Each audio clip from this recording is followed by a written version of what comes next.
இந்த சிம்சோனுடைய வழிகள் எல்லாம் பாருங்க, திராட்சை தோட்டத்தின் அருகில் போகக்கூடாது என்று கர்த்தர் சொல்லுகிறார்.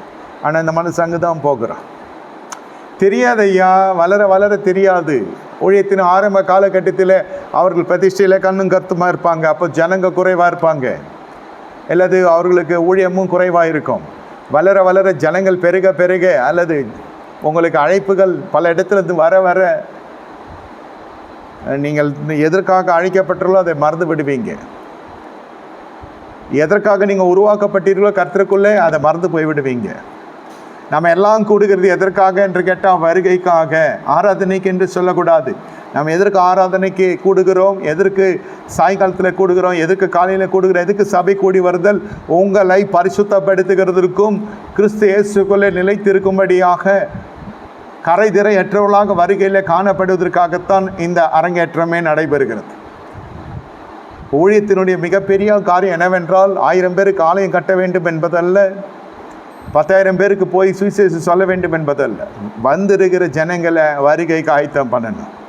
அது 1000 இருந்தாலும் சரி, 1 கோடி ஜனங்களாக இருந்தாலும் சரி, வருகைக்கு ஆயத்தம் பண்ண வேண்டும்.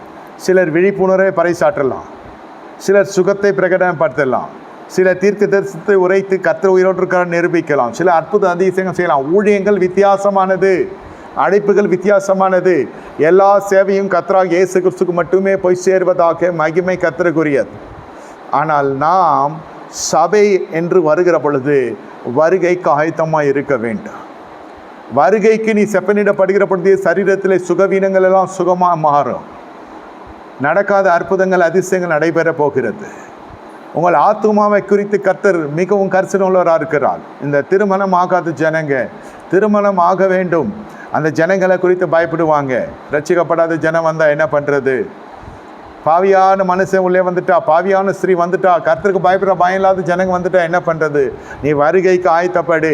கர்த்தர் உன்னை மனவாட்டியாய் பார்க்கிறார். தேவன் உனக்கு ஏற்ற துணையை கர்த்தர் உண்டாக்குவார். உங்களை காட்டிலும் கர்த்தர் உங்கள் ஆத்துமாய் மீது அதிக கரிசனை கொண்டவராக இருக்கிறார். சம்பூர்ணமாய் சாப்பிட்டு திருப்தி அந்த வழிநடத்த தேவனாய் கர்த்தர் துதிக்க போகிறீங்க. உங்கள் இருதயம் கலங்காது இருப்பதாக. தேவன் நன்மை செய்கிறவராக இருக்கிறார். ஒரு நாளும் தாங்க தேவன் தீங்கு செய்ய போகுது. இந்த சிம்சோன் பாருங்க, கடைசியில் போய்விடுகிறான். அந்த திராட்சை தோட்டத்தினிலே போகிற பொழுது தான் பாலசிங் எதிரே வருகிறது. ஏன் தேவ ஜனங்களை சபிக்கும்படி பிழையாம் புறப்பட்டு போகிற பொழுதுதான் அவனுடைய கழுதை பேச ஆரம்பிக்கிறது.